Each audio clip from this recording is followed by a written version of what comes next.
Panahon pa ng ating mga ninuno ang paggamit ng ganitong bagay. Ang palayok na sinasabing masarap gamitin sa pagluluto dahil malasa raw ang pagkain dito. Mas tumitibay pala tong palayok kapag nilalagyan ng mantika. Saka isalang sa apoy, lasong na talong titi ba yung busing. Ayan. Yung mga gustong bumili yan, dito po yan, sa highway ng Indang. Going to Naik Road. Kaya mga katropa, yung mga gustong bumili ng palayok. Yan. Pag isang set pala kuya, kasama yung kalan, Po pwede ba, ano po na 800. 800. Yun.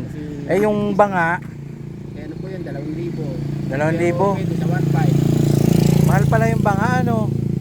Yan ang mga Yan. yan sir, pag dito kasi sa amin, magandang puminom sa baga kasi Oo. malamig ang tubig yan. Oo. Yan, Yan si kuya mga katropa ay galing pa ng sa Bela. Isabela.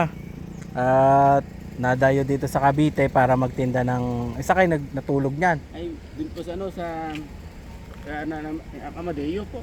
Madayon, layo pala. May sasakyan po kami. Kaya pag daling ng hapon, Yan. inaabot po kami. Paano po bang gamitin yan? Basta, Kasi first time kong gumamit ng sir, mantika, alam palayok, mo na, sir, kasi nagkamuso ng ano, mantika. napanood ko yan sa lola ko. Akala ko basta na lang Alam mo na yun, bata pa kasi ako noon. Sa apoy, bago mong gamitin. Ay ilalagay muna sa apoy. Lagyan mo ng 2 kutsara mantika, ganyan mo lang yung kamay mo. Tapos, i-iray mo sa apoy na 20 minutes. Bago mo ganon. tanggalin.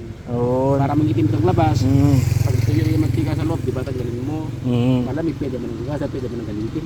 Yan. Kasi yung iba, kasi Hindi didikit yung luluto dyan basta Ay, ganun ang ginawa. hindi- Yun ang proseso niya. Pagka ano na siya nagawa, nalagyan ng mantika sa at apoy na ng 20 minutes na painitan. Painitin mo. Yun. Pag alam mo na nangitim na ito lahat sa 20 minutes, Oo. tuyo na yung mantika sa loob, Mm. di ba tanggalin mo? Mm. Pag malamig na, hugasan mo, pwede mo nang gamitin. Kailangan mo na palamigin uli O para bago gamitin. o, hugasan mo, gamitin mo na. Ayun. Kaya mga katropa, no, ito yung mga palayok niyang tinda. Ang maiwagang palayok ay mahal na pala ngayon.